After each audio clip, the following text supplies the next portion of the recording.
चलिए recording start कर दिया मैंने। अलका जी मैं का अभी स्टूडेंट्स भी आ गए। हाँ, अलका जी भी आ गए हैं, अलका जी के स्टूडेंट्स भी आ गए हैं। चलो मैं स्क्रीन भी शेयर कर देता हूँ, एक सेकंड। डेस्कटॉप टू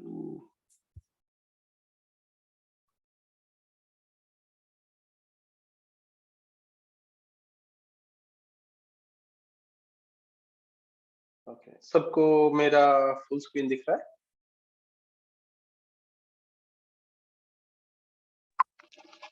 यस, चलिए ठीक है। तो चलिए, तो आज जैसे कि मैंने थोड़ी देर पहले मैं बता रहे थे, हम बता रहे थे कि आज हम ज्यादातर आज का जो सेशन है वो रिकैप होगा। मतलब जो पिछले क्लास में हम जिस बारे में बात कर चुके हैं उस बारे में हम थोड़ा सा दोबारा बात करेंगे, थोड़ा सा याद दिलाएंगे, थोड़ा सा हम मेक श्योर करेंगे कि सबको अच्छे से सब चीज समझ में आए। तो इस हिसाब से सबसे आज के क्लास में सबसे बड़ा रोल मेरे ख्याल से आप लोगों का है, स्टूडेंट्स का है कि आप सवाल पूछिए हमसे। जो भी आपको समझ में शायद पूरी तरीके से समझ में नहीं आया हो, कोई भी डाउट हो, कोई भी क्वेश्चन हो, डेफिनेटली आज आज आपके पास मौका है हमको पूछने के लिए। मुझसे, श्वेता जी से पूछने के लिए मौका है आपको पास। तो आज हम ज्यादा नहीं, जो नया मटेरियल है वो आज हम ज्यादा नहीं कवर करेंगे। हम थोड़ा ऐसे मिक्स बैग के बारे में बात करेंगे। मतलब आज कुछ करंट अफेयर्स के बारे में बात करेंगे कि एस्ट्रोनॉमी में अभी क्या हो रहा है आजकल, और हमने जो थियोरी जो हमने सीखा है लास्ट कुछ हफ्तों से उसको हम थोड़ा सा दोबारा दोहराएंगे। ठीक है, तो ये आज का प्लान है। बट हर हर और before I start I would also like to apologize कि लास्ट हफ्ते हमने कैंसिल कर दिया था। मेरा तबीयत थोड़ा खराब था, जैसे कि आप लोगों को पता है, तो इसीलिए कैंसिल करना पड़ा था बहुत ही शॉर्ट नोटिस पे। इसीलिए मैं दोबारा सॉरी कहता हूँ आपसे, क्योंकि बहुत शॉर्ट नोटिस था। बट एनीवे आज सब कुछ सही है, आज आई एम परफेक्टली फाइन। तो हर हफ्ते की तरह हम एक क्वेश्चन से स्टार्ट करेंगे। लास्ट जो हफ्ते में हमने बात की थी उस बारे में। तो आज का क्वेश्चन है, अगर आप लोगों को दिख रहा है ये स्लाइड, तो ये स्लाइड हमने ऑलरेडी 2-3 बार यूज कर चुके हैं, 2-3 बार हम इसके बारे में बात कर चुके हैं कि मल्टी वेवलेंथ एस्ट्रोनॉमी मतलब सेम चीज को एस्ट्रोनॉमी में अलग अलग वेवलेंथ में हम देख सकते हैं। मतलब अलग अलग कलर में हम देख सकते हैं। Radio wavelength, optical wavelength, ultraviolet, infrared, ऐसे बहुत सारे अलग अलग वेवलेंथ्स हैं जिसमें हम देख सकते हैं।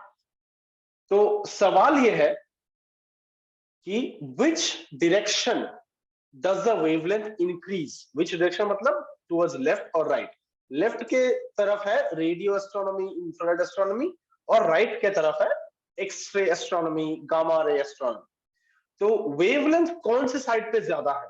रेडियो के साइड पे वेवलेंथ ज्यादा है या फिर गामा रे के साइड पे वेवलेंथ ज्यादा है? इस तस्वीर में आपको जो दिख रहा है वो एक उदाहरण है, वो एक एग्जांपल है। वो क्रैब नेबुला है। क्रैब नेबुला को अगर हम अलग अलग वेवलेंथ पे देखें तो कैसे दिखता है, उसका अलग अलग फोटोज, अलग अलग इमेज है यहाँ पे। मगर सवाल ये है कि वेवलेंथ किस दिशा में ज्यादा है? रेडियो वेवलेंथ का वेवलेंथ ज्यादा है या फिर गामा रे का वेवलेंथ ज्यादा है? तो दो ऑप्शन है, आंसर कौन देना चाहे? Sir towards gamma ray. Okay, towards gamma ray.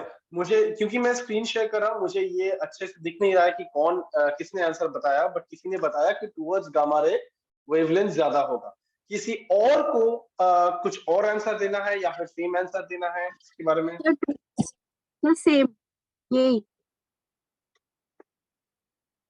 Same.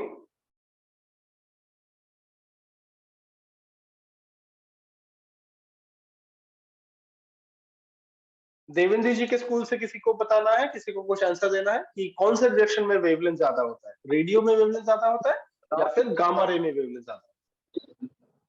Radio में ज्यादा वेवलेंथ है या गामा में ज्यादा वेवलेंथ? गामा रे में ज्यादा।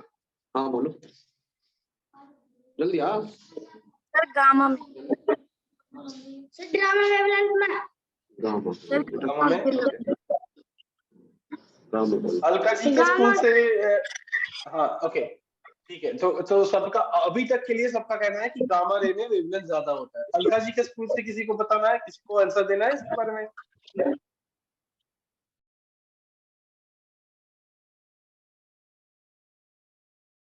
Sir, Abuzar already told toward gamma rays. Okay, thank you. तो ठीक है, तो लगता है अब सब लोगों को लगता है कि गामा रेज में वेवलेंथ ज्यादा होता है। तो चलिए देखते हैं कि आंसर क्या है। आंसर है एग्जैक्टली ऑपोजिट। ठीक है, तो अनफॉर्चुनेटली किसी ने सही जवाब दे नहीं पाए। वेवलेंथ ज्यादा होता है रेडियो वेवलेंथ की तरफ, वेवलेंथ गामा रे की तरफ ज्यादा नहीं होता। गामा रे की तरफ या फिर एक्सरे की तरफ एनर्जी ज्यादा होती है। ठीक है, एनर्जी ज्यादा होती है, टेम्परेचर ज्यादा होती है, मगर वेवलेंथ कम होता है। जितना नील की तरफ जाता है कलर, उतना वेवलेंथ घट जाता है, उतना वेवलेंथ कम हो जाता है। जितना वेवलेंथ लाल की तरफ जाता है, मतलब इंफ्रारेड, रेडियो वेवलेंथ, उतना वेवलेंथ बढ़ जाता है। तो यहाँ पे इस तस्वीर में, इस इमेज में बाएं तरफ अगर हम जाएं टुवर्ड्स द लेफ्ट साइड, तो wavelength is larger, and towards the right side wavelength is smaller. तो गामा रे का वेवलेंथ सबसे कम होता है, रेडियो वेव्स का जो वेवलेंथ है वो सबसे ज्यादा होता है। ठीक है, तो ये था इस सवाल का आंसर। आई थिंक मैं थोड़ा सा यहाँ पे रुक जाऊंगा ताकि श्वेता जी थोड़ा सा समराइज कर दे इसको इंग्लिश में, and then we can move forward. Perfect. So the question here is, which one has a larger wavelength? Does gamma ray have a larger wavelength, or radio waves have a larger wavelength? So the answer is that radio waves have a larger wavelength. Gamma rays, on the other hand, have larger energy or larger frequency, and thus correspond to emissions of higher temperature. So generally the wavelength and frequency are inversely related to each other. So as you go to redder and redder emissions, you have visible, you have infrared, you have radio. These are like long wavelength phenomena. And then you have short wavelength phenomena, which are like ultraviolet, X-ray, and gamma. Gamma rays are one of the more energetic phenomena that you see in the universe, and they are smallest wavelengths, smaller wavelengths, hotter emissions, more energetic phenomena. Yeah, so that is the recap of this slide and of the previous classes. We can go forward. Okay, हाँ, तो जैसे कि श्वेता जी ने बताया, important concept है कि energy, जो भी इवेंट होता है, जो भी चीज चल रहा है, कोई भी स्टार में या फिर कोई भी गैलेक्सी में, कोई भी नेबुला में, कोई भी ऑब्जेक्ट में, जो भी चीज चल रहा है, उसका एनर्जी जितना ज्यादा है उतना उसका वेवलेंथ कम होता है। उसका एनर्जी जितना कम होता है उतना उसका वेवलेंथ ज्यादा होता है। मतलब ये गामा रे और एक्स रे, अल्ट्रावायलेट रे वाले जो एनर्जी होते हैं वो सबसे ज्यादा एनर्जी होता है, यानी कि उनका वेवलेंथ कम होता है। तो ये एक तरीका है याद रखने के लिए कि वेवलेंथ कब कम होता है या कब ज्यादा होता है। तो ये याद रखने वाली बात ये है कि अगर कोई भी इवेंट का, कोई भी जो चल रहा है वहां पे स्टार के आसपास या गैलेक्सी में, या जो भी ऑब्जेक्ट है, उसमें जो भी प्रोसेस चल रहा है, उसमें जो भी हो रहा है वहां पे, उसका एनर्जी अगर सबसे ज्यादा है तो उसका वेवलेंथ कम है। ठीक है, उल्टा होता है, उसका एनर्जी अगर सबसे ज्यादा है तो उसका वेवलेंथ कम है, और उसका एनर्जी अगर कम है तो वेवलेंथ ज्यादा होता है। तो रेडियो वेवलेंथ जो है वो सबसे कम एनर्जी वाले इवेंट्स होते हैं। ठीक है, इसलिए उनका वेवलेंथ सबसे ज्यादा होता है। ठीक है, और उसी दिशा में, सॉरी, मैं आज हमने आज सोचा कि ये थोड़ा एक नया डेटा है, नया ऑब्जर्वेशन है जो जेम्स वेब स्पेस टेलीस्कोप से लिया गया है बहुत ही रिसेंटली, कि largest structure in the universe, मतलब हमारे पूरे विश्व ब्रह्मांड में सबसे बड़ा एक स्ट्रक्चर, सबसे बड़ा गैलेक्सी जो पाया गया है, जो लोग अभी स्टडी कर रहे हैं, उसका नाम है एल्सियोनियस। और उसका जो साइज है वो है हमारा जो गैलेक्सी है, जो मिल्की वे गैलेक्सी है, जो आकाशगंगा है, हम आकाशगंगा बोलते हैं, उसके हिसाब से भी 3-4 गुना ज्यादा बड़ा है। ठीक है, हमारा जो गैलेक्सी है वो भी काफी बड़ा गैलेक्सी, वो सबसे बड़े गैलेक्सीज में से गिना जाता है, बट उससे भी 3-4 गुना बड़ा है ये एल्सियोनियस जो गैलेक्सी है। ठीक है, और वो क्यों सबसे ज्यादा बड़ा है, इसका आंसर ये है कि ये रेडियो गैलेक्सी है। रेडियो गैलेक्सी यानी कि जो रेडियो वेवलेंथ की हम बात कर रहे थे, उस वेवलेंथ में हम इस गैलेक्सी को पूरे एंड टू एंड, मतलब एक छोर से दूसरे छोर तक पूरा देख सकते हैं। और उसका जो वो देखने का जो नजारा है, जो पिक्चर है, जो इमेज है, वो हम देख रहे हैं ऐसे ढाई तरफ, जो राइट साइड में जो इमेज है। ठीक है, तो राइट साइड में जो इमेज है आपको दिख रहा होगा कि एकदम बीच में, ठीक है, एकदम बीच में अगर आप ध्यान से देखें तो छोटा सा एक ऐसे पॉइंट है। ठीक है, उसके आसपास, उसके लेफ्ट साइड में, उसके राइट साइड में छोटे से ऐसे ऐसे कुछ कलर है, मतलब येलो येलो ऑरेंज पीले पीले रंग का थोड़े कलर्स है, छोटे से एकदम सेंटर में। ठीक है, और दोनों साइड में, एकदम लेफ्ट में और राइट में, वो जो पीले रंग के बहुत ज्यादा बड़े कुछ स्ट्रक्चर है। ठीक है, ये है इमेज, आपको अगर दिख रहा होगा। तो इसमें गैलेक्सी कौन सा है ना? तो पूरा जो चीज है ये एक गैलेक्सी है। जो बैकग्राउंड में जो हमको नील कलर में दिख रहे हैं, नीले रंग में, वो बैकग्राउंड में है, वो कुछ और ही चीज है, वो दूर है। ठीक है, वो इस गैलेक्सी के पार्ट नहीं है। जो भी चीजें पीले या लाल रंग के हैं इस इमेज में, वो इस गैलेक्सी के अंश है, इस गैलेक्सी के पार्ट है। और हमको कैसे पता चलता है कि ये सेम गैलेक्सी के पार्ट है? हमको पता चलता है कि हम बीच में देखते हैं सेंटर में, वो एकदम छोटा सा जो पॉइंट है, जो बिंदु है, वो गैलेक्सी का सेंटर है। और वहां पे एक ब्लैक होल है, बहुत बड़ा सा ब्लैक होल। उसको हम बोलते हैं अंग्रेजी में एक्टिव न्यूक्लियर या फिर एक्टिव ब्लैक होल। वो एक्टिव इसलिए है क्योंकि वो अपने चारों तरफ, अपने आसपास जो मटेरियल है, अपने आसपास जो गैस है, जो क्लाउड है, जो डस्ट है, वो निकलता जा रहा है, बहुत जल्दी जल्दी जल्दी जल्दी उसको खाता जा रहा है बेसिकली, वो ब्लैक होल। और क्योंकि वो इतना ऐसे बहुत ही एनर्जेटिक प्रोसेस वहां पे हो रहा है ब्लैक होल के आसपास, वो जैसे जैसे वो अपने अंदर चीजें समेटता जाता है, जैसे जैसे वो चीजें खाता जाता है, वैसे ही वो चीजें फेंकता भी जाता है। ऐसे बहुत तेजी से, बहुत बारीकी से, एकदम जेट जैसे हम बोलते हैं, जेट की तरह वो चीजें फेंकता है दोनों तरफ। और वही चीजें जो जेट के माध्यम से निकलती है, गैलेक्सी से निकलता है, ब्लैक होल से, वही चीजें बाद में जाके ऐसे बड़े होके ऐसे ऐसे बड़े ब्लॉब्स बन जाते हैं, जो हमको अभी इस इमेज में, इस तस्वीर में, जो पीले रंग का, येलो कलर का जो दिख रहा है ब्लॉब्स लेफ्ट साइड में, राइट साइड में, उसको हम बोलते हैं रेडियो लोब्स।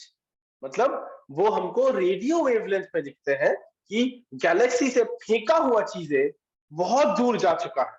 मतलब गैलेक्सी एक्चुअली बहुत दूर तक फैला हुआ है। जो बस बीच का गैलेक्सी है, जो बीच का जो एकदम सिंगल पॉइंट जैसा लगता है, बस वही गैलेक्सी नहीं है।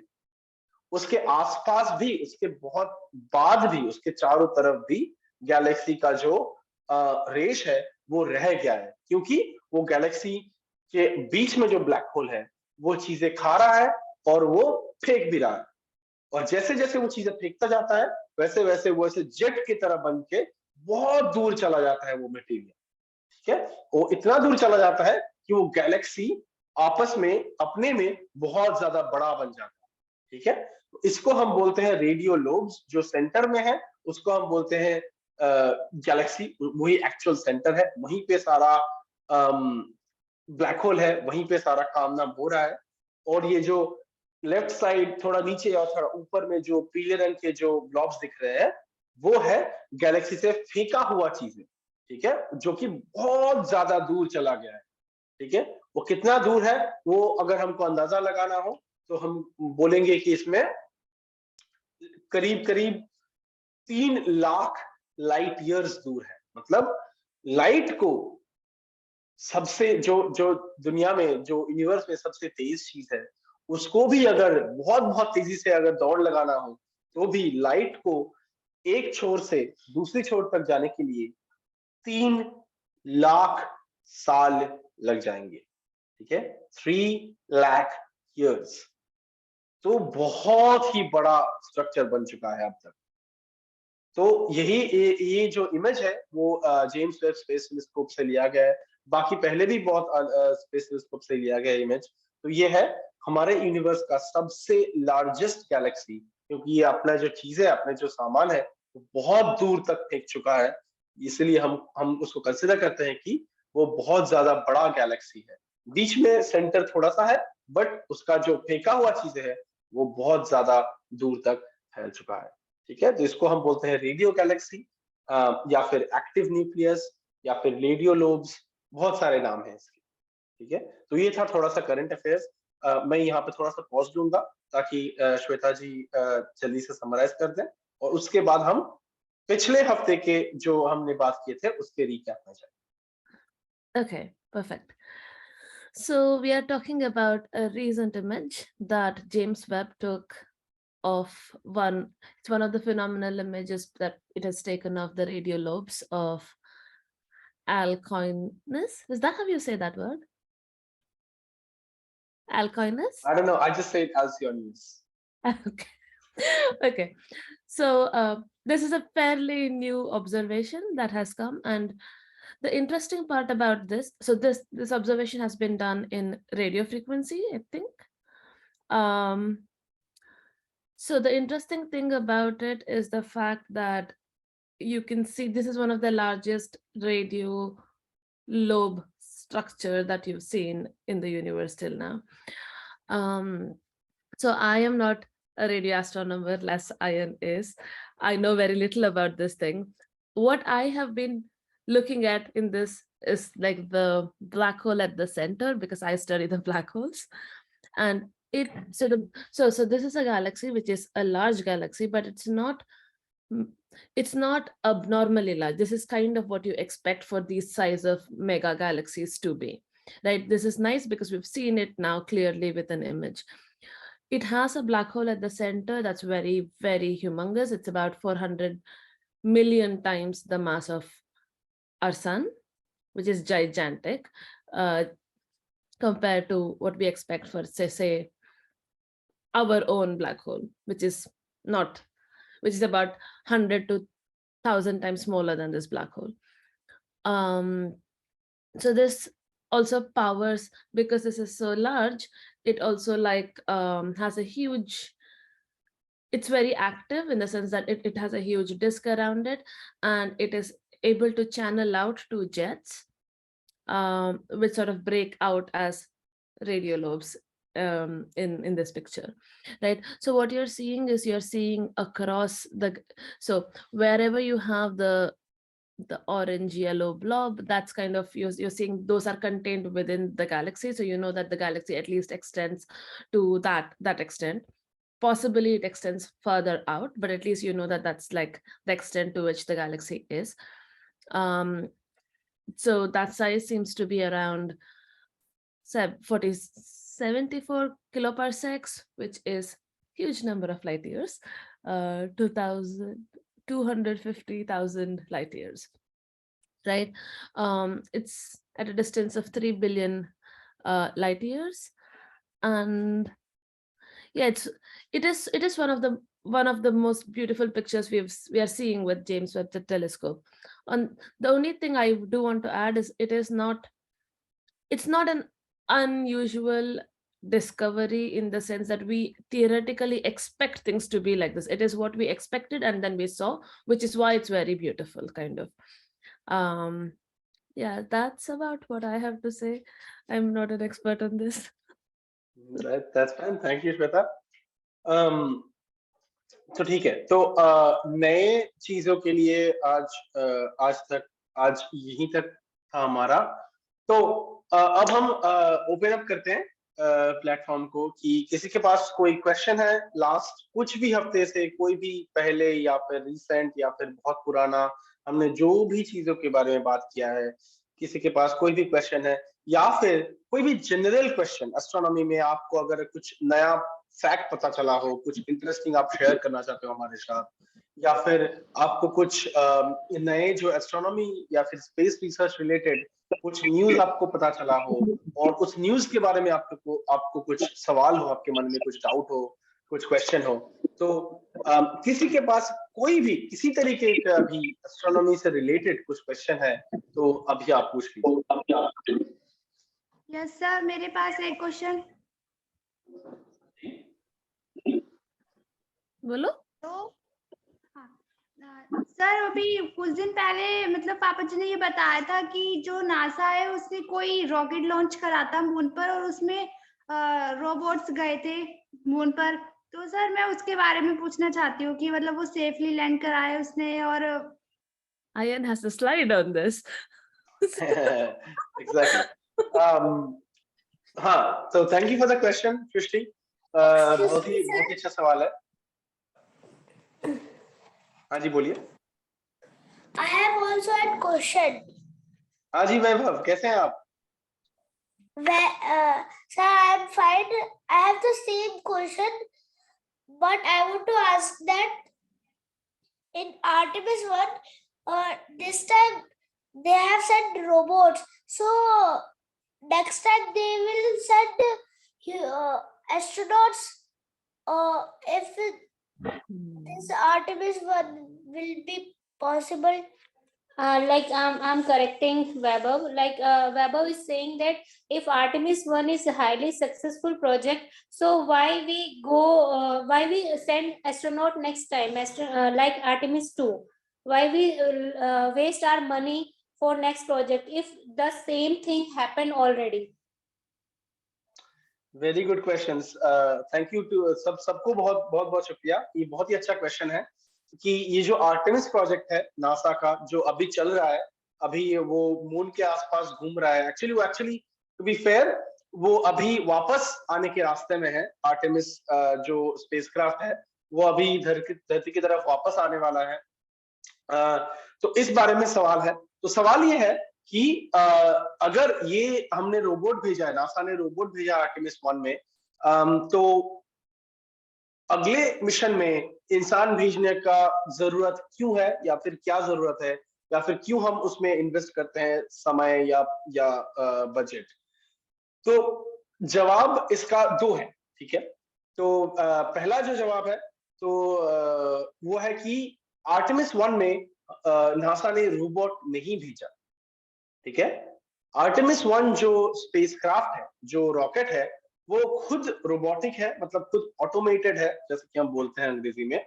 मतलब उसको नासा यहीं से, मतलब यूएस से कंट्रोल कर सकता है। उसको बोल सकता है कि भाई तुम दाहिने तरफ मुड़ो या बाएं तरफ मुड़ो, या फिर क्या बोलते हैं उसको, जो थ्रस्टर्स है उसको फायर कर सकते हैं। मतलब रॉकेट को यहीं से चलाया जा सकता है।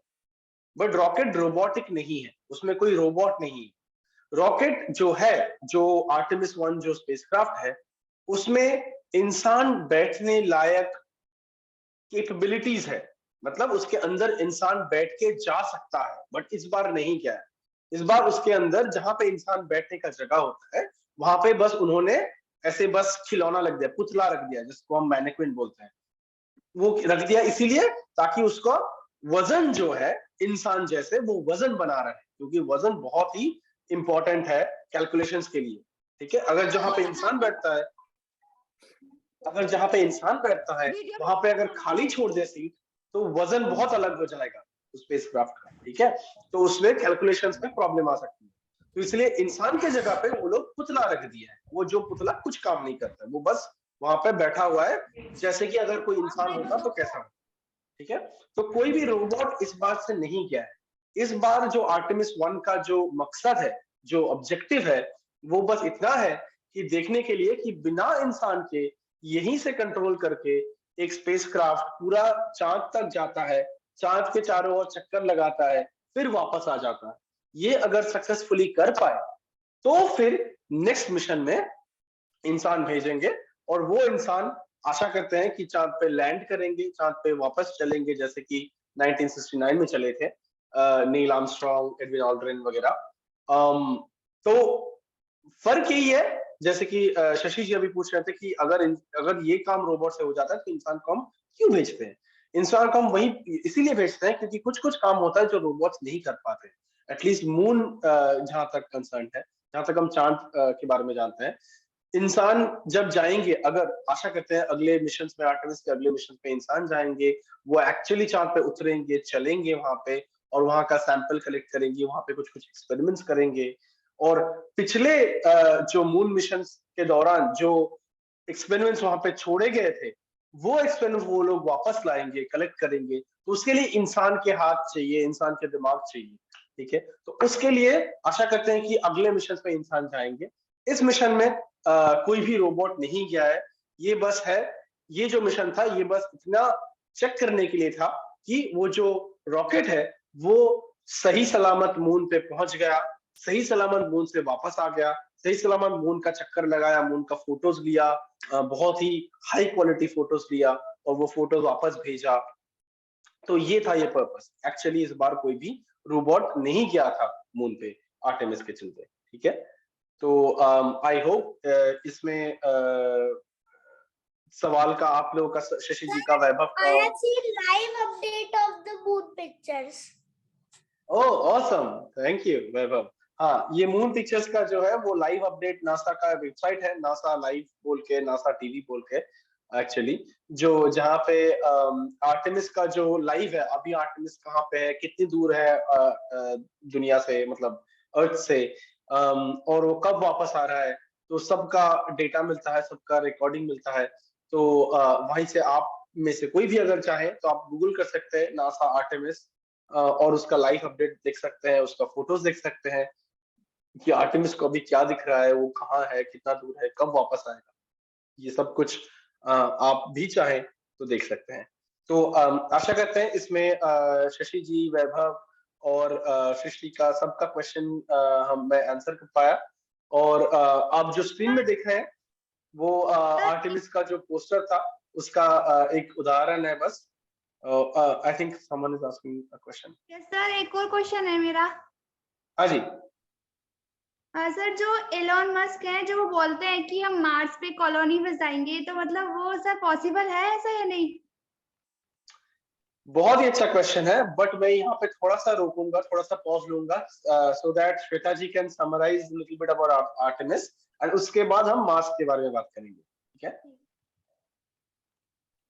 Perfect. Thank you. Okay, so Artemis. So the question was about Artemis, which was like a very recent big news of astronomy community. So yeah, so Artemis is a space program that is NASA partnered with ESA, I think. So this is a mission that is aimed at exploring moon. So we had earlier missions that explored moon. I think the last one was Apollo 17, and this is after many years we have NASA ESA has relaunched the Artemis program, right? So this is supposed to be how do you say? This is supposed to be one of those missions that have multiple series of it's not like this is the first launch, but then there's a series of it. I think they have planned for 6 launches, I think, something like that, right? I don't know. It's a series of launch. It's 5 or 6 launch, and things are going to happen in stages. The first one was, this one was then an unmanned one, which was just to check if you can run a completely unmanned mission to the moon. Like Ayan was saying, so because they wanted to sort of figure out how it works with a given weight, they sort of had mannequins of the astronauts, so that the weight it carries is not changed. So they're sort of preparing for a launch with real astronauts. I think the next mission is supposed to have 4 astronauts in it, and yeah, and I think the goal over here is to sort of, they have a couple of plans, such as exploring the surface of the moon, which I think is a very huge part of the mission. They also want, I mean, a part of it is also very nice in the sense that they are just figuring out the launch stuff, you know, after a very long time again. There was a huge time gap between them. And I think that from what I see, there seems to have two goals. One is to sort of find a surface that can be habitable, or if there's a patch of moon where human beings can, not human beings, where any life can habit. And the other thing is just to like scope out the surface of the moon. Yeah, so it is enough. So the first stage has been successfully launched. Artemis 1 is up. I think it's coming back now. So yeah, so that's like the big news of NASA ESA Artemis launch. Cool. Thank you, Shweta. The next question we have is about Mars. कि Elon Musk जो बोल रहे हैं कि Mars में हम लोग civilization बनाएंगे, Mars में हम लोग ऐसे बस पाएंगे, human race जो है वो कितना हद तक सही है.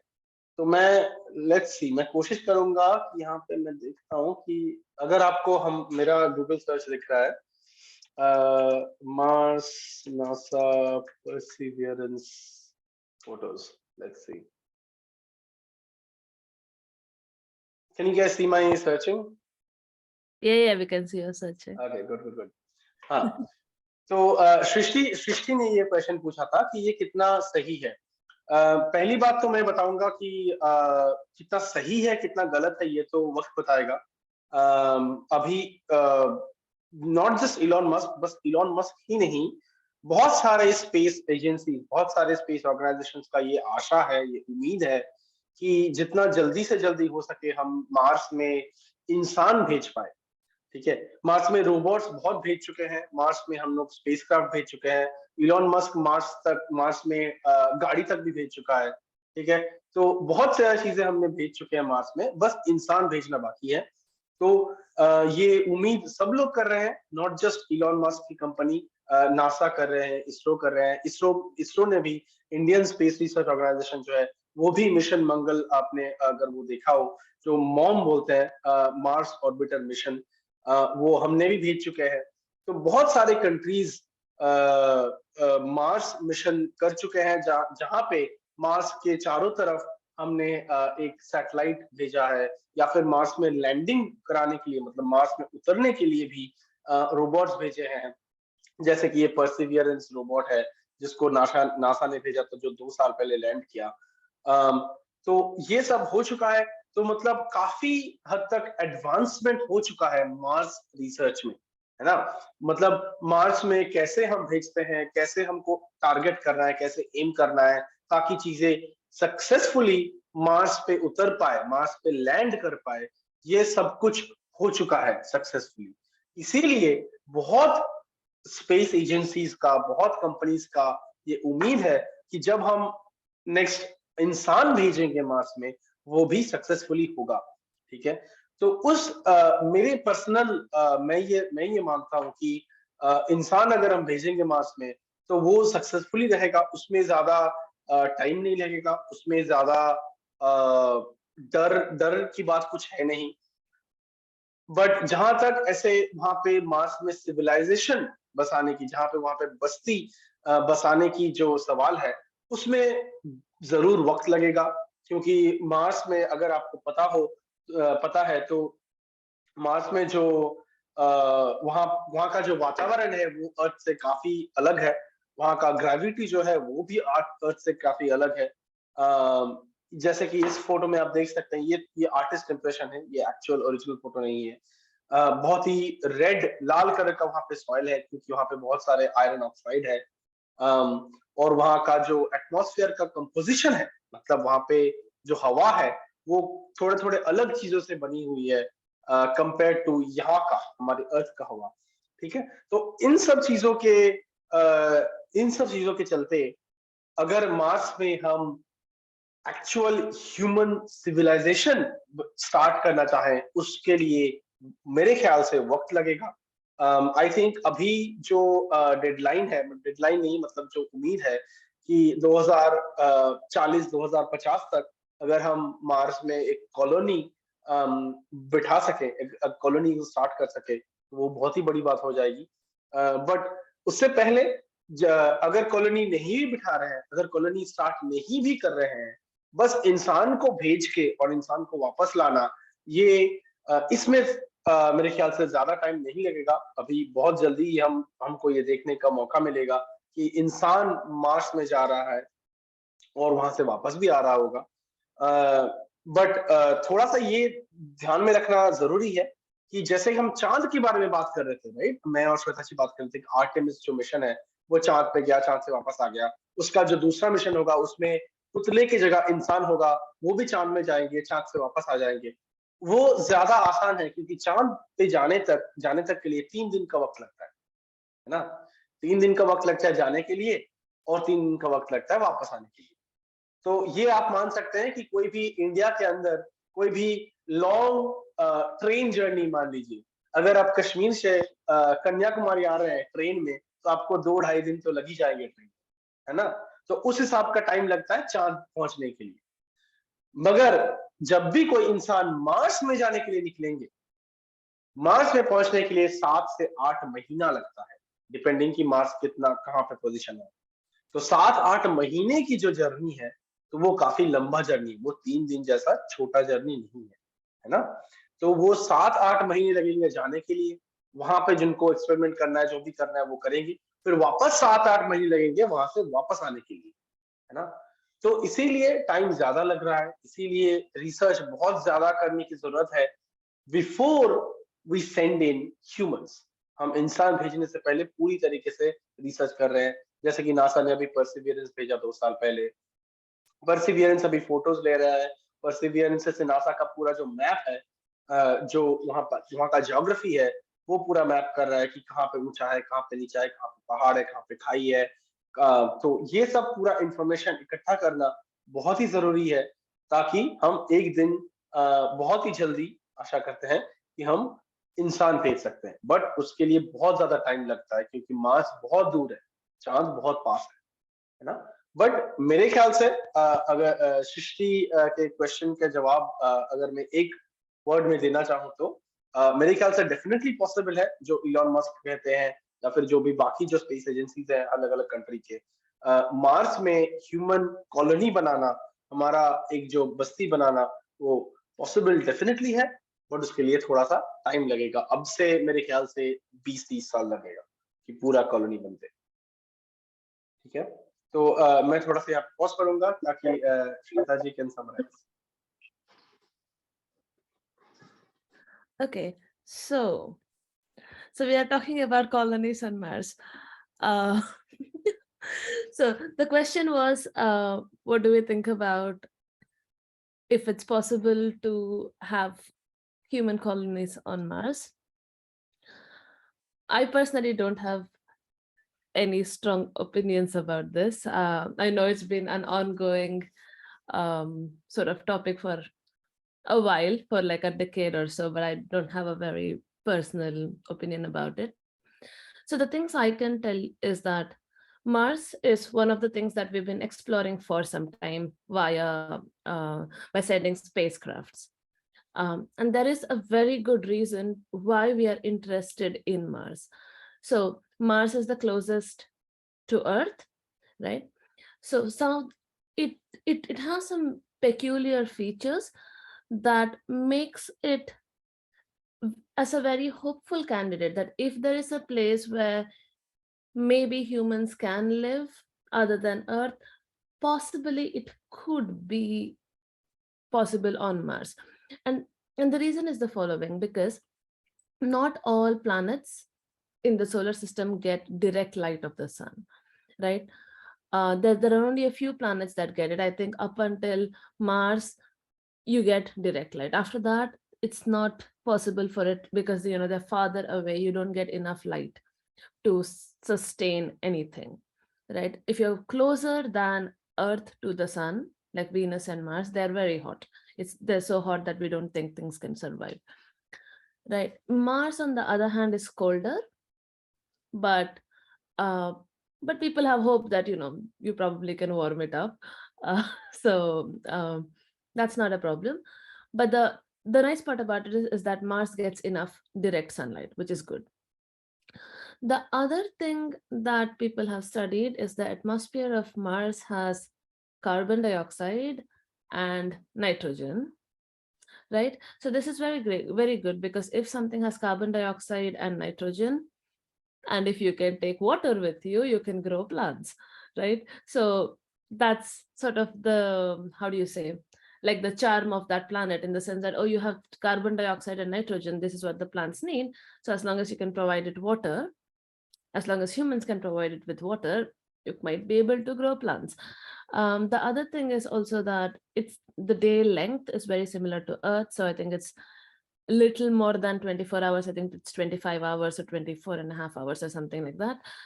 So it's also very similar to Earth in that sense. But like Ayan was telling, it's even though it's the closest planet, it is far. It takes about, the estimated time to go to Mars for like the state of art spacecrafts right now is about 6 to 8 months, depending on where Mars is in its orbit, right? And this is a long time, and we have not sent humans out for a journey of this kind before. While there is no intrinsic problem about why we cannot do it, it is also a very risky program, and we probably don't want to send human beings until we are actually sure that we actually can get them back safely. So it's a mission that has been attacked from many sides, like NASA is trying to do this, ESA is trying to do this, SpaceX is trying to do this, a bunch of different space organizations are trying to do this. But yes, but when will we be ready to actually go to Mars? I don't have a good idea about. Ayan says you can do it in 20 years. I'll remember this and quote him 20 years later if you have not done it. But yes, yes, you can take it from here. Okay, वैभव ने हाथ खड़ा किया। वैभव, आपको कुछ पूछना है? Yes, sir. I want to tell something to Shweta ma'am and you, that I am hoping that I can go to NASA, and with NASA members I can go to Jupiter. Ooh. Well, Jupiter. Great. I have a question also. Yes. I think every rockets are same working. So why GSLV and PSLV are different? Where you have read about GSLV and PSLV? I have recently read that PSLV have launched some satellites from it. So how GSLV and PSLV are same, or that are something else? Okay. I think he wants to asking like a working process of GSLV and PSLV, because I think November 27 or 28, our Indian Space Agency has launched some satellites through PSLV. So I guess from there you have picked the question, huh? Like, okay. Ayan, do you want to try to answer this? Okay, I am not. Sure. Yeah, so all I know is one is geosynchronous satellite launch orbit and the other is polar. I don't know very much Right, about right. satellite launches. हाँ, तो जैसे exactly right. So you basically give the answer, Shweta. So first of all, Shweta जी और मैं दोनों ही इस बारे में experts नहीं हैं. हमको बहुत ज्यादा नहीं पता है, but जैसे कि श्वेता जी ने already बताया कि GSLV stands for geosynchronous satellite launch vehicle and PSLV का मतलब होता है polar satellite launch vehicle. तो मतलब ये जिस तरीके से लॉन्च किया जाता है अर्थ से, उस हिसाब से इन दोनों के बीच में फर्क होता है, ठीक है? अगर जियोसिंक्रोनस का मतलब ये होता है कि वो अर्थ, जैसे कि अर्थ रोटेट करता है, राइट, अर्थ अपने एक्सिस पे रोटेट करता है। जियोसिंक्रोनस का मतलब होता है कि जो भी सैटेलाइट हमने लॉन्च किया वो अर्थ के एक पर्टिकुलर पॉइंट के ऊपर ही रहेगा, मतलब जिस स्पीड से अर्थ रोटेट कर रहा है उसी स्पीड से वो सैटेलाइट भी रोटेट कर रहा है, ठीक है। तो मान लीजिए मैंने अभी यहीं से अगर बाल्टीमोर से एक सैटेलाइट लॉन्च किया जियोसिंक्रोनस ऑर्बिट में, उसका मतलब है वो सैटेलाइट जाके बाल्टीमोर के ऊपर रहेगा, और जैसे जैसे अर्थ घूम रहा है वैसे वैसे वो सेम स्पीड में सैटेलाइट भी घूमेगा, ठीक है। तो मान लीजिए अर्थ घूम रहा है, यहाँ पे सैटेलाइट, तो अर्थ घूम रहा है और सैटेलाइट भी घूम रहा है, ठीक है। तो मतलब बाल्टीमोर के ऊपर ही, अगर मैंने बाल्टीमोर से रॉकेट छोड़ा है तो बाल्टीमोर के ऊपर ही हमेशा वो सैटेलाइट रह जाएगा, ठीक है। वो अलग अलग जगह के ऊपर नहीं रहेगा, एक ही कोई भी सिटी के ऊपर रह जाएगा, जिसको बोलते हैं हम जियोसिंक्रोनस। मतलब जो अर्थ है, जियो मतलब अर्थ और सिंक्रोनस मतलब एक ही साथ में, है ना, एक ही रेट में, जिस रेट में धरती घूम रही है उस रेट में सैटेलाइट भी धरती के आसपास चल रही है। तो मतलब एक ही जगह के ऊपर वो सैटेलाइट दिखेगा हमेशा, उसको हम जियोसिंक्रोनस बोलते हैं। और पोलर जो होता है वो थोड़ा अलग होता है, वो मतलब टुवर्ड्स जो अर्थ के जो पोल है उसके उस हिसाब से अगर हम लॉन्च कर रहे हैं तो उस वहां पे रहेगा वो, बट वो अलग अलग जगह बदलता रहेगा, ठीक है। तो ये मेन फर्क होता है। और लॉन्च करने के टाइम पे जो फर्क होता है वो होता है कि जो फ्यूल रिक्वायरमेंट है, मतलब जितना आपको फ्यूल चाहिए लॉन्च करने के लिए उसमें फर्क होता है, ठीक है। तो मान लीजिए कोई भी रॉकेट अगर हम छोड़ रहे हैं कहीं पे भी, चाहे वो मार्स जा रहा हो, चाहे वो जियोसिंक्रोनस ऑर्बिट में जा रहा हो, या फिर कुछ भी होता है, उसको उसके उसमें अलग अलग स्टेजेस होते हैं, है ना। फर्स्ट स्टेज होता है जो उसके जो बाहर के जो फ्यूल टैंक है वो खत्म हो जाता है, फिर वो गिर जाता है। फिर सेकेंड स्टेज होता है वो रॉकेट का जो नीचे वाला हिस्सा है वो खुल के आ जाता है। फिर थर्ड स्टेज होता है रॉकेट का जो ऊपर वाला हिस्सा था वो भी खुल के आ जाता है। ऐसे स्टेजेस होते हैं। तो जियोसिंक्रोनस और मतलब जीएसएलवी और पीएसएलवी में स्टेजेस के फर्क भी होते हैं ना, क्योंकि कितना फ्यूल लगता है वो अलग होता है कि कौन से ऑर्बिट में हम छोड़ रहे हैं रॉकेट को। हम चाहते हैं कि और रॉकेट इसी शहर के ऊपर रहे, या फिर हम चाहते हैं कि रॉकेट पूरा दुनिया का गोल गोल चक्कर लगाए, उसके हिसाब से फ्यूल अलग अलग चाहिए होगा, और जिसमें ज्यादा या कम फ्यूल चाहिए होगा उसके हिसाब से स्टेजेस भी अलग होंगे। आई थिंक जीएसएलवी में आई थिंक मुझे याद नहीं आ रहा है कौन से में कम होता है, कोई एक में 3 स्टेज होता है और कोई एक में 4 स्टेज होता है, जो फ्यूल का स्टेजेस है कि कितने कितने स्टेजेस में चीजें खुल के आते हैं, ठीक है। तो मोरलेस रॉकेट्स का काम सेम ही है, बट वो कैसे रहते हैं अर्थ के हिसाब से उस हिसाब से अलग अलग होता है। पीएसएलवी में 4 स्टेज होता है, दूसरे में 3 होता है। Okay, there you go. PSLV में 4 स्टेज होता है, जीएसएलवी में 3 स्टेज होता है, ठीक है। वैभव, आपको कुछ ऐड करना था इस सवाल में? आप हाथ खड़े कर रहे थे। Nothing, sir. He just as you told कि जैसे जैसे आप उसकी लेयरिंग कम कर रहे थे तो सेम ही यहाँ पे बैठा हुआ उसकी लेयरिंग, अब ये स्टेज अलग हो गई है, अब ये स्टेज अलग हो गई है, अब ये स्टेज अलग हो गई है। वो तो होता ही है हर रॉकेट के He साथ। has lots of question, lots of queries. अगर ये कुछ नया देख ले तो फिर पूरा दिन मेरी बैंड बजा के रखता है। Lots of queries. हाँ, वो तो होता ही है वैभव, आपने बिल्कुल सही बोला कि वो जो अलग अलग हो जाते हैं स्टेज वो होता ही है, बट वो कितने स्टेजेस होते हैं उसमें फर्क है पीएसएलवी और जीएसएलवी में। जैसे कि श्वेता जी ने अभी बताया पीएसएलवी में 3 स्टेजेस है, आई फॉरगॉट अगेन, और जीएसएलवी में 4 स्टेजेस होते हैं। तो उसमें फर्क होता है, कितने हैं उसमें फर्क होता है, बट होते हैं सब में, है ना।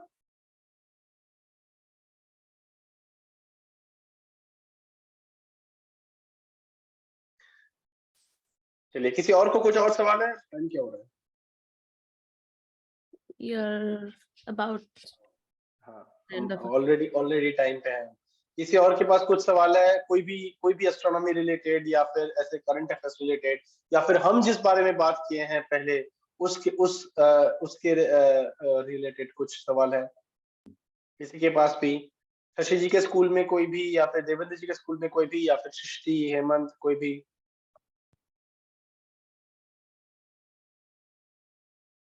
I have a question. Is that a picture of Mars rover taken That from is a Mars? picture taken from Perseverance, yes. Oh, nice. ये एक फोटो है जो परसिवियरेंस, जो कि सबसे जो रिसेंट है रोबोट गया है मार्स में। रिसेंट मतलब 2 साल ऑलमोस्ट हो चुके हैं उसको। 2 साल, हाँ 2 साल हो चुके हैं। तो उसमें उसने फोटो लिया है ये मार्स का। तो ये मार्स का एक्चुअल फोटो है, रियल फोटो है, जो वहां पे जो रोबोट है परसिवियरेंस बोल के उसने लिया है। तो मार्स ऐसे दिखता है। हाँ, तो जैसे कि श्वेता जी बोल रहे थे कि कुछ कुछ सिमिलैरिटीज है मार्स के साथ अर्थ, मार्स और अर्थ के बीच में, कि वहां पे भी रॉकी प्लैनेट है, मतलब वहां पे भी ऐसे रेत है, वहां पे भी पत्थर है, वहां पे भी एटमॉस्फेयर है, एटमॉस्फेयर में हम नाइट्रोजन है। अम, अ, और हम अब खोज रहे हैं अभी। हाँ एग्जैक्टली। और अभी रिसर्च चालू है कि वहां पे वाटर वेपर कितना है या कि नहीं, या फिर सरफेस में, या फिर सरफेस के नीचे, उसके जमीन के नीचे अगर पानी है कि नहीं। ये सब रिसर्च अभी भी चालू है।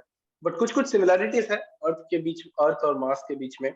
जैसे कि आपको अगर ये फोटोज में दिख रहा होगा, ये शायद लग रहा है कि मतलब अर्थ में ही कहीं पे ये फोटो है ना, बट ये मार्स में है, ये अर्थ में नहीं है ये फोटो। तो इस हिसाब से बहुत सारे सिमिलैरिटीज हैं, सर इसीलिए बातचीत चलती है कि मार्स में हम भेजेंगे। एक्सक्यूज मी सर, हाँ जी। It's looking like Ladakh. It is looking like Ladakh. Very true. Yes, it is very true. It is looking like Ladakh, or it is looking like Hawaii. हवाई में माउंट मोना किया जो है, जिसके ऊपर बहुत सारे टेलीस्कोप्स हैं, उसके ऊपर अगर आप कहीं भी कभी जाएं, तो वहां पे भी आपको एग्जैक्टली ऐसे ही देखने को मिलेगा। क्योंकि वहां पे चाहे लद्दाख हो, चाहे वो हवाई का माउंट मोना किया हो, वो इतना हाइट पे होते हैं, इतने ऊंचे होते हैं कि वहां पे वेजिटेशन, मतलब जो पेड़ पौधे होते हैं, वो नहीं उग पाते हैं, वो बहुत ज्यादा ऊंचे होते हैं वहां पे। ठीक है ना। तो हिमालय में जो बहुत ऊंचे ऊंचे पहाड़ होते हैं, एक हाइट के ऊपर हमको पेड़ पौधे नहीं मिलते हैं। सो जहां वो कहीं भी, कोई भी कंट्री में हो, चाहे वो इंडिया में हो, चाहे वो यूएस में हो, चाहे कोई भी कंट्री में हो।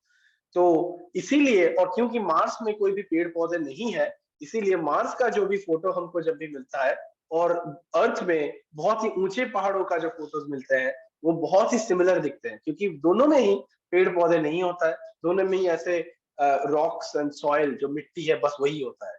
इसीलिए बहुत ही सिमिलर दिखते हैं।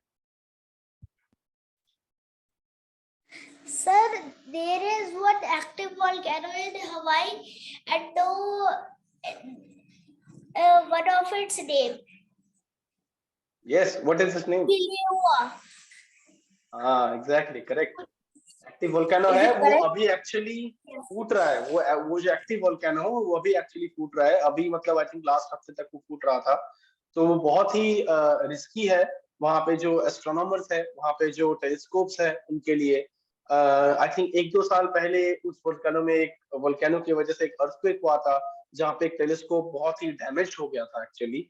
तो उस टेलीस्कोप को बहुत हफ्ते तक बंद रहना पड़ा, वो डैमेज को मरामत करने के लिए, मेंटेनेंस, रिपेयर करने के लिए।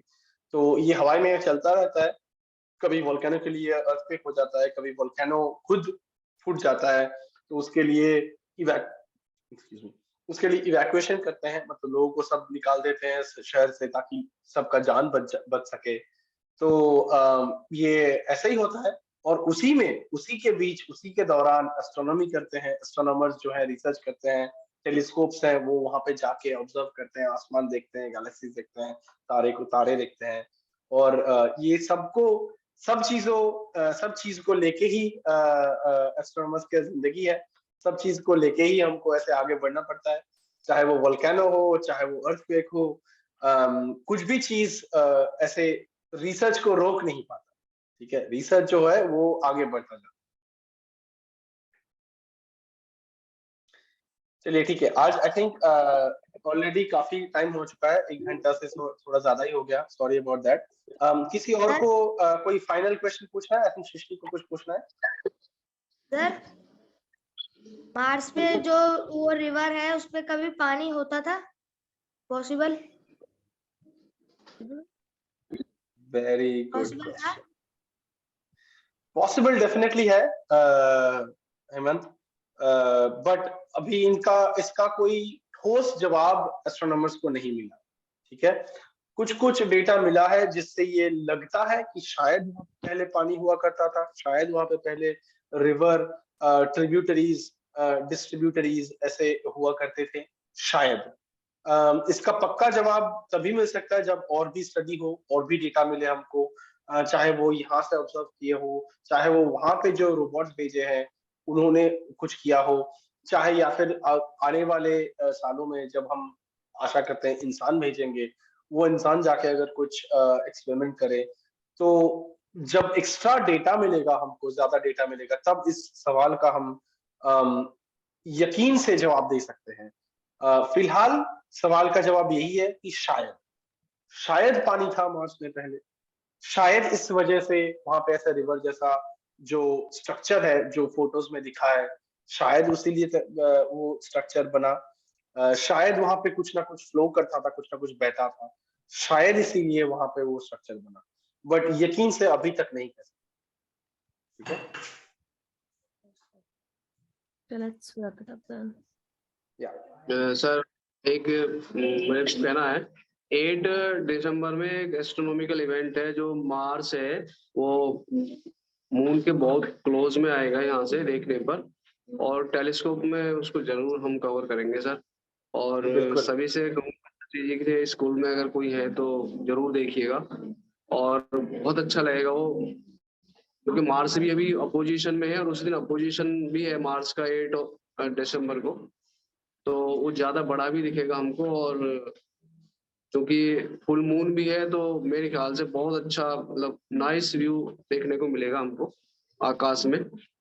और सर अभी कुछ दिन पहले हमने एंड्रोमेडा गैलेक्सी देखी थी टेलीस्कोप से, वो थोड़ा ऐसे सर्कुलर टाइप में थी, तो it looked very beautiful. Thank you. बहुत बढ़िया, थैंक यू। हाँ, थैंक यू देवेंद्र जी। तो हाँ, ये डेफिनेटली मैं कहना चाहूंगा कि देवेंद्र जी हमसे व्हाट्सएप ग्रुप में बहुत सारे चीजें शेयर कर रहे हैं, अपने स्कूल में जो भी वो लोग कर रहे हैं टेलीस्कोप्स के साथ, चाहे वो एंड्रोमेडा गैलेक्सी हो, चाहे वो जुपिटर के मून हो, चाहे वो अपने अर्थ का मून हो। तो इसीलिए इसके लिए थैंक यू देवेंद्र जी, हम सबके तरफ से आपको, कि ये जो इमेजेस हैं, ये जो प्रोजेक्ट्स हैं हमारे साथ शेयर करने के लिए। और आज शायक ने मुझे बताया कि आप लोगों ने वन स्काई का जो पोर्टल है वहां पे अपलोड कर रहे हैं, उसके लिए भी थैंक यू। ये बहुत ही इंपॉर्टेंट स्टेप है कि ताकि सब लोगों के साथ हम दुनिया के साथ शेयर कर सकते हैं कि कैसे कैसे चीजें हम कर सकते हैं इंडिया में बैठ के टेलीस्कोप के साथ। और हाँ, जहां तक मार्स का सवाल है, ऑपोजिशन का, डेफिनेटली आप कोशिश कीजिए, जो भी है यहाँ पे कॉल में या फिर जो भी ये वीडियो बाद में देख रहा होगा, कि 8 दिसंबर के आसपास मार्स को देखे, मून के आसपास ही होगा, ऑपोजिशन में होगा, मतलब वो बहुत ब्राइट लगेगा और नजदीक भी लगेगा। बट क्योंकि फुल मून के आसपास अगर होगा तो थोड़ा सा वो भी थोड़ा फैक्टर है, वो थोड़ा डाउन साइड है मेरे हिसाब से, कि क्योंकि फुल मून है मतलब मून का जो रोशनी है वो ज्यादा हो जाएगा, मार्स थोड़ा शायद दिखना मुश्किल हो जाएगा, बट मार्स बहुत ही ब्राइट होता है तो दिख जरूर जाएगा। तो हर कोई कोशिश कीजिए कि मार्स को और मून को देखे आप। और देवेंद्र जी, अगर आप टेलीस्कोप से वो देख रहे हैं तो डेफिनेटली हमारे साथ शेयर कीजिएगा जो फोटोज या जो वीडियोज आप ले रहे हैं। बट हाँ, thank you for doing all of this, thank you हमारे साथ ये शेयर करने के लिए, जो भी फोटोज हैं, जो भी देवेंद्र एस्ट्रोनॉमिकल सर, इवेंट्स होते हैं। आप like earlier you have shared the Facebook live link to us, so अगर इस टाइम भी हो जाए तो करिएगा, क्योंकि already you know that just I am on a maternity leave, so it is not possible for me to do that, but आपके साथ मैं कर लूंगी। even Vaibhav is also interested to do that, so आप Facebook अगर link अगर generate कर दें या लाइव कोई भी अपडेट करें तो हम दोनों शेयर करेंगे, और इवन मेरे स्टूडेंट्स भी आपके साथ शेयर जो है आपके पोर्टल पे जाके, या फिर आप फेसबुक लाइव लिंक जो शेयर करेंगे हम उस पे जो है जुड़ेंगे।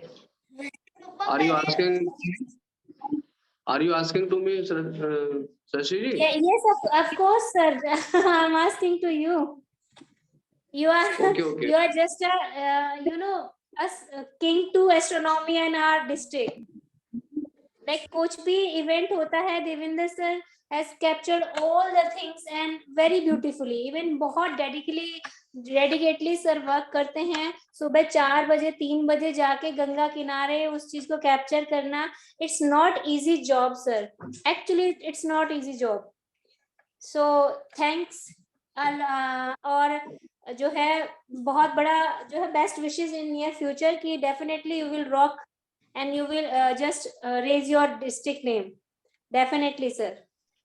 एकदम। और जो ओपन फील्ड कलेक्टिव का जो अभी एस्ट्रोनॉमी का पेज है उसमें भी आप जाओ तो पब्लिक है। आप जो देवेंद्र जी जो भी इमेज आप अपलोड किए हो वो अभी उस लिंक पे ही आपको दिख जाएगा। अगर openfieldcollective.com में जाके एस्ट्रोनॉमी में अगर गए वन स्काई में क्लिक किए तो आपका जो भी इमेज आप डाले हैं वो आपको मतलब पब्लिकली अवेलेबल है अभी वो इमेज। तो आप दिखा भी सकते हैं लोगों को ऐसे करके, तभी पूरा दुनिया भी देख सकती है आपकी Currently, image। I have a huge amount of data in astronomy and algal bloom also, but I will definitely upload this data on your portal. चाहे वो अलगल ब्लूम का हो चाहे वो एस्ट्रोनॉमी का हो। हाँ I have sort of time but चाहे मुझे आराम लीव से लेके जैसे भी आपको अपनी लगे जाके अच्छा जरूर आप कर सकते हैं। हाँ कोई प्रॉब्लम नहीं है। और जब भी चाहे और आप ऐसे ओपन फील्ड कलेक्टिव का वेबसाइट में जाके वन स्काई पे क्लिक करेंगे तो नीचे आके जैसे जैसे आप अपलोड कर रहे हैं आपका इमेज आपको दिखता भी रहेगा, पूरा दुनिया को भी दिखता रहेगा ऐसे। तो अच्छा थैंक यू ही। सर। और शशि जी मैं को बहुत बहुत धन्यवाद मोटिवेट करने के लिए। मैं किंग नहीं हूँ बिल्कुल, ऐसे ही सिंपल सा टीचर हूँ, बट फिर भी थैंक यू मोटिवेशन के लिए। और हमारे साथ ऐसी टीम मेंबर्स हैं, सायक जी हैं या फिर श्वेता जी हैं या फिर और बाकी इकबाल जी हैं और अयान सर हैं, तो हमको सीखने को मिलता है और उससे हमको आगे कुछ करने का मौका मिलता है और मोटिवेशन भी मिलता है। हमारे स्टूडेंट्स हैं सर, ये उस दिन मैं टेस्टिंग के लिए इनको लेके गया था। लेजर लाइट से हमने आसमान के कई सारे ऑब्जेक्ट्स को आइडेंटिफाई करने के लिए कहा था, तो उन्होंने किया था सर। और ये बहुत सारी गर्ल्स हैं, बॉयज हैं जो मैनुअल टेलीस्कोप है हमारा डॉप्सोनियन, उसको चला पाते हैं, ऑपरेट कर पाते हैं और फाइंड कर पाते हैं डार्क स्काई में कि कौन सा ऑब्जेक्ट कहाँ पे है और उसको फोकस भी कर लेते हैं। ये सब हुआ है आप लोगों के साथ में जुड़ने से। हमारे जो आदरणीय सीडीओ सर हैं जो यहाँ से अब ट्रांसफर ले गए हैं, उनके बारे में मैंने एक पोएम भी लिखी थी। हालांकि मैं I am not a poet, but कई बार भावनाएं इतनी ज्यादा हो जाती है व्यक्ति की, तो वो कहते हैं ना कि लंगड़ा व्यक्ति भी ना जो वो भी पर्वत को पार कर सकता है। तो I am not poet at all, but एक कविता लिखी थी मैंने, आपको शायद शेयर भी किया है। उसमें शायद एक दो मेंबर्स हैं आपकी टीम के, उनका नाम रह गया, उसके लिए मैं सॉरी चाहूंगा। सभी को मेंशन किया है सर उसमें मैंने। जी थैंक यू देवेंद्र जी। ये आपके जो बहुत अच्छे आप काम कर रहे हैं एस्ट्रोनॉमी के हिसाब से। एस्ट्रोनॉमी का जो इवेंट्स है उसको आप कवर कर रहे हैं, उसको आप टेलीस्कोप से दिखा रहे हैं, खुद देख रहे हैं, स्टूडेंट्स को सिखा रहे हैं, हमारे साथ शेयर कर रहे हैं, इसके लिए बहुत बहुत धन्यवाद। जैसे कि शशि जी ने कहा, मैं भी सेम, मेरा भी वही कहना है आपसे कि आप ये कंटिन्यू कीजिए और हमारे साथ शेयर करते रहिए, चाहे वो व्हाट्सएप ग्रुप में हो, चाहे जैसे शायद जी ने बताया वो वन स्काई पोर्टल में हो। आपको जब भी मौका मिले, जब भी वक्त मिले, आप अपलोड करते रहिए ताकि ताकि सब लोग देख पाए, नॉट जस्ट हम कुछ लोग कि दुनिया में सब लोग देख पाए। तो यही है रिक्वेस्ट आपसे और बहुत बहुत थैंक यू। और सबसे भी बहुत बहुत थैंक यू आज आने के लिए। आज हम बहुत ज्यादा नया कुछ नहीं, सिलेबस के हिसाब से बहुत ज्यादा नया कुछ नहीं आगे नहीं बढ़े, बट मेरे ख्याल से अच्छा रहा। थोड़ा इधर उधर की बातें की, थोड़ा इधर उधर छोटे छोटे चीजें सीखने को मिला, थोड़े आर्टेमिस के बारे में, मार्स के बारे में हम बातें किए, रेडियो गैलेक्सीज के बारे में बातें किए। तो मुझे तो अच्छा लगा, आशा करता हूँ कि आप लोगों को भी अच्छा लगा होगा। अगले हफ्ते हम स्पेक्ट्रोस्कोपी माइक्रोसॉफ्ट एक्सेल में कैसे स्पेक्ट्रम प्लॉट करते हैं और उससे कैसे चीजें मेजर करते हैं, वो हम पक्का सीखने वाले हैं। और मैं उस हिसाब से प्रिपेयर्ड होके आऊंगा अगले हफ्ते। तो अगले हफ्ते मिलते हैं। आप लोगों को माइक्रोसॉफ्ट एक्सेल का एक्सेस है क्या?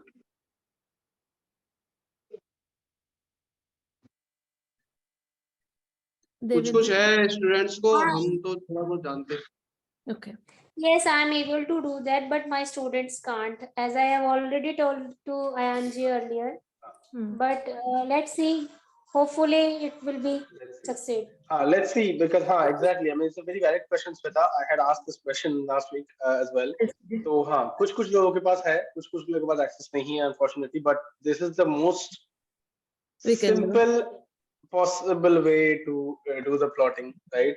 तो we will see, we will try कि जिनको के पास नहीं है, हम जैसे कि हमने बहुत पहले भी बात किया था कि हम स्टूडेंट्स में ग्रुप बनाएंगे एक स्कूल के अंदर 3-4 स्टूडेंट्स का, तो हम कोशिश करेंगे कि एक ग्रुप में अगर एटलीस्ट एक इंसान को वो एक्सेस होता है माइक्रोसॉफ्ट एक्सेल का, अगर लैपटॉप होता है उनके पास, लैपटॉप या कंप्यूटर जो भी है, या फिर स्कूल के कंप्यूटर कुछ भी है, तो आई थिंक काम बन जाएगा। तो पहले हम उसके बारे में बात करेंगे अगले हफ्ते, फिर हम ग्रुप डिवाइड करेंगे उस हिसाब से। Perfect. Perfect. Sir Okay. एक रिक्वेस्ट है आपसे श्वेता जी से और आपकी समझते हो OFC टीम से कि हमारे जो सर हैं वो तो चले गए हैं, उनका बहुत बड़ा योगदान रहा है इनिशिएशन में, और आगे जो ग्रोथ है, जो प्रोग्राम किए हैं, जो प्रोजेक्ट है उनकी ग्रोथ के लिए, और एक्सटेंड भी किया उन्होंने काफी। अब वो चले गए हैं, हो सकता है कि अभी भी वो हमारे साथ जुड़े रहेंगे, ऐसी हम आशा करते हैं उनसे।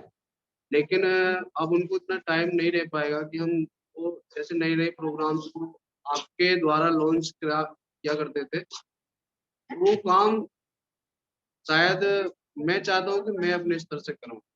और यदि आपकी टीम को समय हो और आप हमको इतना थोड़ा बहुत समय दे पाए, जरूरी नहीं है कि हम हफ्ते में एक बार मिले, हो सकता है मंथ में 1 टाइम या 2 टाइम मिले, तो कुछ आपके यहाँ पे जो आपके OFC टीम है वो नया कुछ हमको सिखाए, हमारे चिल्ड्रन को सिखाए, तो मैं उसके लिए बहुत बहुत आभारी रहूंगा सर आपका और मैम आपका, और सभी जो यहाँ पर नहीं है अभी, आपकी टीम से डिस्कस कर लीजिए। अगर कोई प्रोग्राम आप चलाना चाहें तो हम जरूर जोड़ेंगे।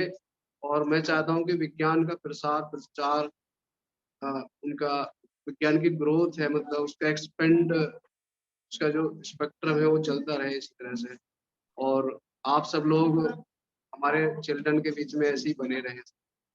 Thank you. और That's very पिताजी nice. आपको भी मैं कह रहा हूँ, आपको भी कभी आप ये सोचे मुझे ही नहीं कह रहे, आपके लिए भी, और जो बाकी आपकी रेस्ट ऑफ टीम है, उनके मेंबर्स है और डेडिकेटेड पर्सन है, मेरी ओर से बहुत बहुत उनको आभार और डेडिकेशन उनके लिए बहुत बहुत। Thank I have you. no word to explain or admire your work. तो इतने कहूँगा कि बहुत बहुत धन्यवाद। जी शुक्रिया देवेंद्र जी, हम डेफिनेटली आपसे जुड़े रहेंगे इस प्रोग्राम खत्म होने के बाद भी, जो भी अगर हम नए प्रोग्राम जब भी लॉन्च करेंगे आपसे डेफिनेटली संपर्क करेंगे, और हाँ हम वहीं से फिर आगे बढ़ेंगे डेफिनेटली। ठीक है, चलिए तो आज के लिए रिकॉर्डिंग में यहीं पे बंद करता हूँ।